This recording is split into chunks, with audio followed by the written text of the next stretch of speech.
The autumn dragged on monotonously. Miss Bart had received 1 or 2 notes from Judy Trenor, reproaching her for not returning to Bellomont, but she replied evasively, alleging the obligation to remain with her aunt.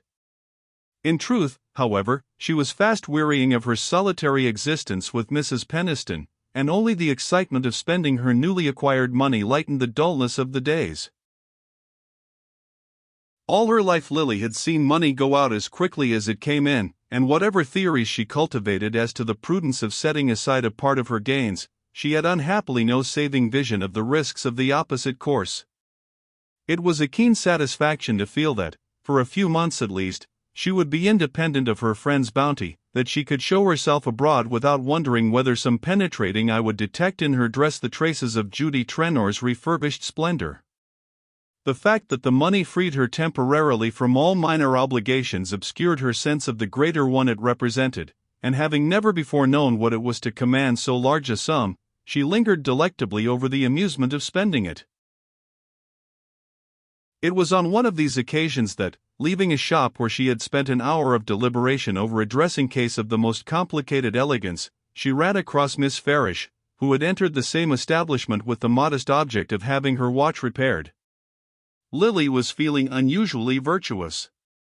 She had decided to defer the purchase of the dressing case till she should receive the bill for her new opera cloak, and the resolve made her feel much richer than when she had entered the shop. In this mood of self-approval she had a sympathetic eye for others, and she was struck by her friend's air of dejection. Miss Farish, it appeared, had just left the committee meeting of a struggling charity in which she was interested. The object of the association was to provide comfortable lodgings, with a reading room and other modest distractions, where young women of the class employed in downtown offices might find a home when out of work or in need of rest, and the first year's financial report showed so deplorably small a balance that Miss Farish, who was convinced of the urgency of the work, felt proportionally discouraged by the small amount of interest it aroused.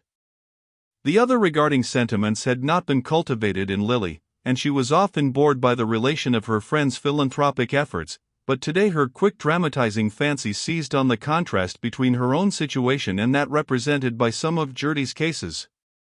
These were young girls, like herself, some perhaps pretty, some not without a trace of her finer sensibilities. She pictured herself leading such a life as theirs, a life in which achievement seemed as squalid as failure, and the vision made her shudder sympathetically. The price of the dressing case was still in her pocket, and drawing out her little gold purse she slipped a liberal fraction of the amount into Miss Farish's hand. The satisfaction derived from this act was all that the most ardent moralist could have desired. Lily felt a new interest in herself as a person of charitable instincts. She had never before thought of doing good with the wealth she had so often dreamed of possessing, but now her horizon was enlarged by the vision of a prodigal philanthropy. Moreover, by some obscure process of logic, she felt that her momentary burst of generosity had justified all previous extravagances, and excused any in which she might subsequently indulge. Miss Farish's surprise and gratitude confirmed this feeling, and Lily parted from her with a sense of self-esteem which she naturally mistook for the fruits of altruism. About this time she was farther cheered by an invitation to spend the Thanksgiving week at a camp in the Adirondacks. The invitation was one which, a year earlier, would have provoked a less ready response, for the party, though organized by Mrs. Fisher, was ostensibly given by a lady of obscure origin and indomitable social ambitions, whose acquaintance Lily had hitherto avoided. Now, however, she was disposed to coincide with Mrs. Fisher's view, that it didn't matter who gave the party, as long as things were well done, and doing things well, under competent direction, was Mrs. Wellington Bry's strong point. The lady, whose consort was known as Welly Bry on the stock exchange and in sporting circles, had already sacrificed one husband, and sundry minor considerations, to her determination to get on, and, having obtained a hold on Carrie Fisher, she was astute enough to perceive the wisdom of committing herself entirely to that lady's guidance.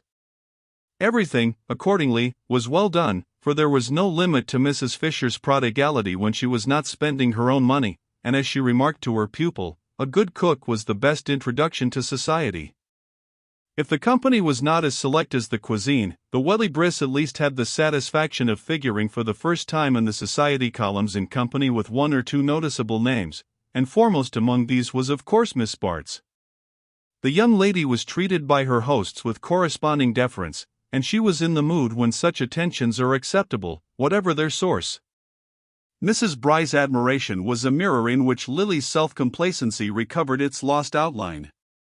No insect hangs its nest on threads as frail as those which will sustain the weight of human vanity, and the sense of being of importance among the insignificant was enough to restore to Miss Bart the gratifying consciousness of power. If these people paid court to her, it proved that she was still conspicuous in the world to which they aspired, and she was not above a certain enjoyment in dazzling them by her fineness, in developing their puzzled perception of her superiorities. Perhaps, however, her enjoyment proceeded more than she was aware from the physical stimulus of the excursion, the challenge of crisp cold and hard exercise, the responsive thrill of her body to the influences of the winter woods. She returned to town in a glow of rejuvenation, conscious of a clearer color in her cheeks, a fresh elasticity in her muscles. The future seemed full of a vague promise, and all her apprehensions were swept out of sight on the buoyant current of her mood. A few days after her return to town she had the unpleasant surprise of a visit from Mr. Rosedale. He came late, at the confidential hour when the tea-table still lingers by the fire in friendly expectancy, and his manner showed a readiness to adapt itself to the intimacy of the occasion. Lily, who had a vague sense of his being somehow connected with her lucky speculations, tried to give him the welcome he expected, but there was something in the quality of his geniality which chilled her own, and she was conscious of marking each step in their acquaintance by a fresh blunder. Mr. Rosedale, making himself promptly at home in an adjoining easy-chair, and sipping his tea critically, with the comment, "You ought to go to my man for something really good," appeared totally unconscious of the repugnance which kept her in frozen erectness behind the urn. It was perhaps her very manner of holding herself aloof that appealed to his collector's passion for the rare and unattainable. He gave, at any rate, no sign of resenting it and seemed prepared to supply in his own manner all the ease that was lacking in hers. His object in calling was to ask her to go to the opera in his box on the opening night, and seeing her hesitate he said persuasively, "Mrs. Fisher is coming, and I've secured a tremendous admirer of yours, who'll never forgive me if you don't accept." As Lily's silence left him with this illusion on his hands, he added with a confidential smile, "Gus Trenor has promised to come to town on purpose. I fancy he'd go a good deal farther for the pleasure of seeing you." Miss Bart felt an inward motion of annoyance. It was distasteful enough to hear her name coupled with Trenor's, and on Rosedale's lips the allusion was peculiarly unpleasant.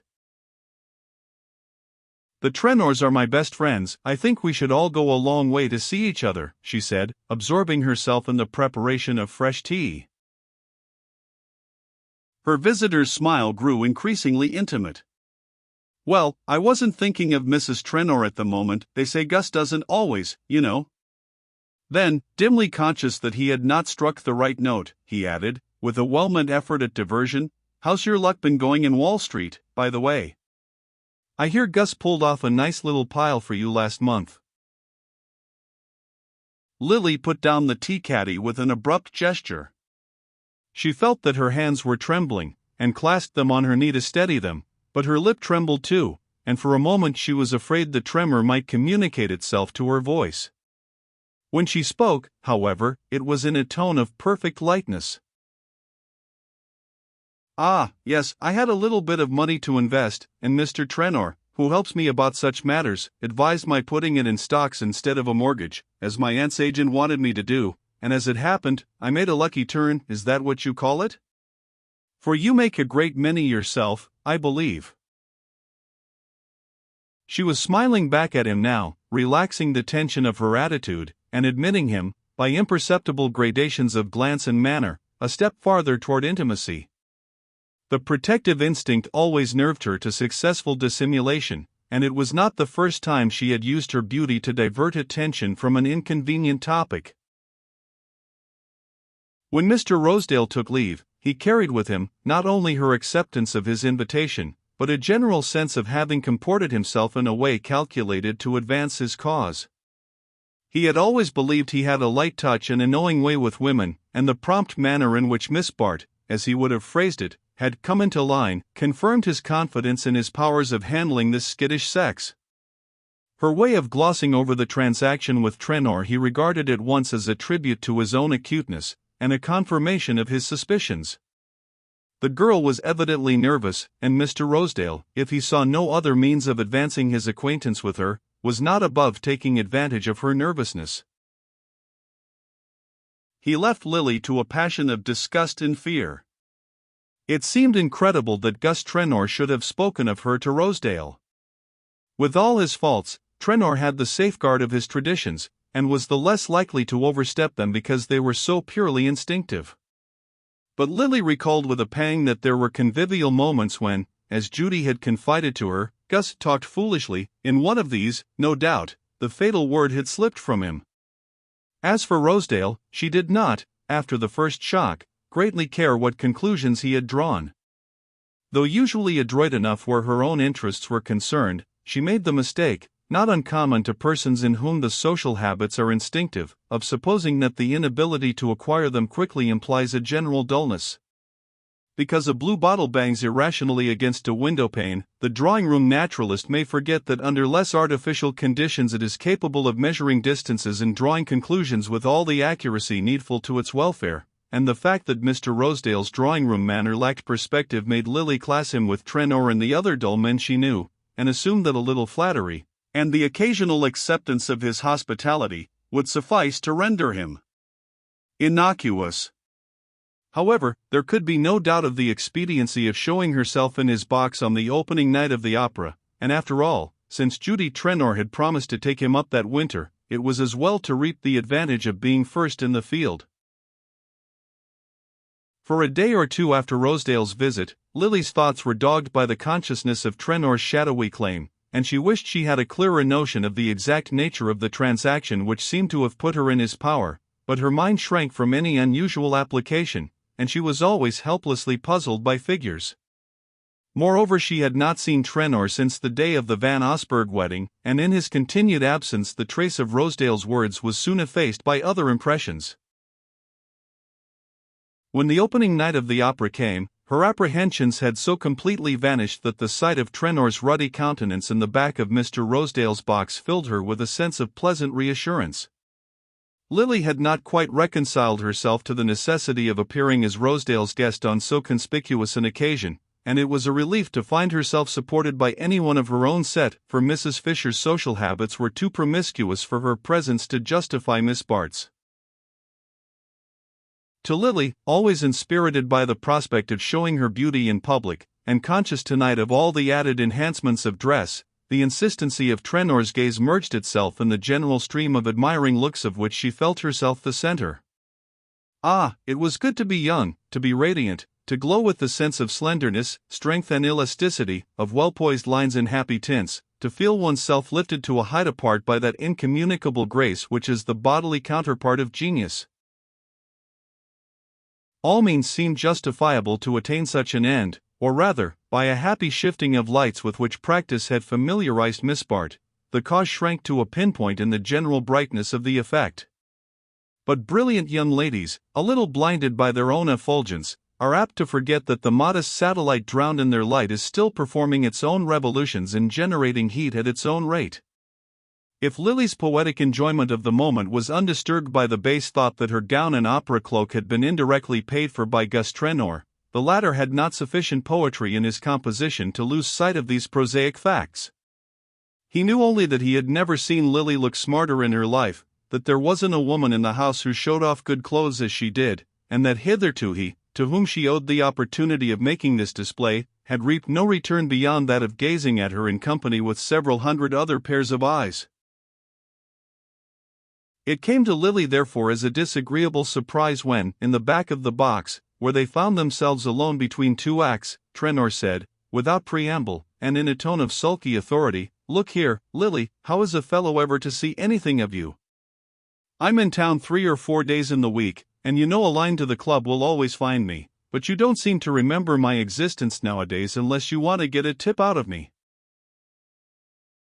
The fact that the remark was in distinctly bad taste did not make it any easier to answer, for Lily was vividly aware that it was not the moment for that drawing up of her slim figure and surprised lifting of the brows by which she usually quelled incipient signs of familiarity. "I'm very much flattered by your wanting to see me," she returned, essaying lightness instead, "but, unless you have mislaid my address, it would have been easy to find me any afternoon at my aunt's. In fact, I rather expected you to look me up there." If she hoped to mollify him by this last concession, the attempt was a failure, for he only replied, with the familiar lowering of the brows that made him look his dullest when he was angry, "Hang going to your aunt's, and wasting the afternoon listening to a lot of other chaps talking to you. You know I'm not the kind to sit in a crowd and jaw. I'd always rather clear out when that sort of circus is going on. But why can't we go off somewhere on a little lark together, a nice quiet little expedition like that drive at Belmont, the day you met me at the station?"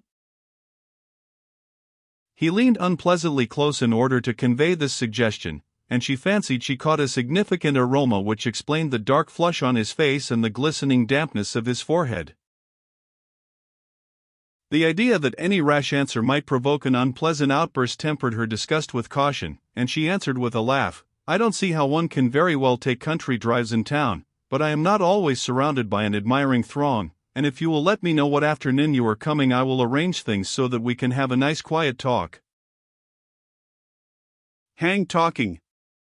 That's what you always say," returned Trenor, whose expletives lacked variety. "You put me off with that at the Van Osburgh wedding, but the plain English of it is that, now you've got what you wanted out of me, you'd rather have any other fellow about." His voice had risen sharply with the last words, and Lily flushed with annoyance, but she kept command of the situation and laid a persuasive hand on his arm. "Don't be foolish, Gus. I can't let you talk to me in that ridiculous way. If you really want to see me, why shouldn't we take a walk in the park some afternoon? I agree with you that it's amusing to be rustic in town, and if you like I'll meet you there, and we'll go and feed the squirrels, and you shall take me out on the lake in the steam gondola." She smiled as she spoke, letting her eyes rest on his in a way that took the edge from her banter and made him suddenly malleable to her will. "All right, then, that's a go. Will you come tomorrow?" "Tomorrow at 3 o'clock, at the end of the mall. I'll be there sharp. Remember, you won't go back on me, Lily?" But to Miss Bart's relief, the repetition of her promise was cut short by the opening of the box door to admit George Dorset. Trenor sulkily yielded his place, and Lily turned a brilliant smile on the newcomer. She had not talked with Dorset since their visit at Belmont, but something in his look and manner told her that he recalled the friendly footing on which they had last met.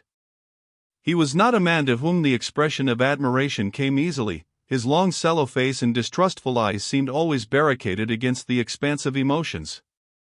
But, where her own influence was concerned, Lily's intuition sent out thread-like feelers, and as she made room for him on the narrow sofa she was sure he found a dumb pleasure in being near her. Few women took the trouble to make themselves agreeable to Dorset, and Lily had been kind to him at Belmont, and was now smiling on him with a divine renewal of kindness. "Well, here we are, in for another 6 months of caterwauling," he began complainingly. "Not a shade of difference between this year and last, except that the women have got new clothes and the singers haven't got new voices. My wife's musical, puts me through a course of this every winter. It isn't so bad on Italian nights, then she comes late, and there's time to digest. But when they give Wagner we have to rush dinner, and I pay up for it. And the drafts are damnable asphyxia in front and pleurisy in the back. There's Trenor leaving the box without drawing the curtain. With a hide like that, drafts don't make any difference. Did you ever watch Trenor eat? If you did, you'd wonder why he's alive. I suppose he's leather inside too. But I came to say that my wife wants you to come down to our place next Sunday. Do for heaven's sake say yes. She's got a lot of bores coming, intellectual ones, that's her new line, and I'm not sure it ain't worse than the music. Some of 'em have long hair, and they start an argument with the soup, and don't notice when things are handed to them. The consequence is the dinner gets cold, and I have dyspepsia. That silly-ass Silverton brings them to the house, he writes poetry, you know, and Bertha and he are getting tremendously thick. She could write better than any of 'em if she chose, and I don't blame her for wanting clever fellows about. All I say is, don't let me see 'em eat. The gist of this strange communication gave Lily a distinct thrill of pleasure. Under ordinary circumstances, there would have been nothing surprising in an invitation from Bertha Dorset, but since the Bellamont episode an unavowed hostility had kept the two women apart.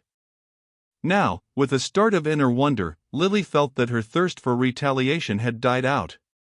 If you would forgive your enemy, says the Malay proverb, first inflict a hurt on him, and Lily was experiencing the truth of the apothegm. If she had destroyed Mrs. Dorset's letters, she might have continued to hate her, but the fact that they remained in her possession had fed her resentment to satiety. She uttered a smiling acceptance, hailing in the renewal of the tie and escape from Trenor's importunities.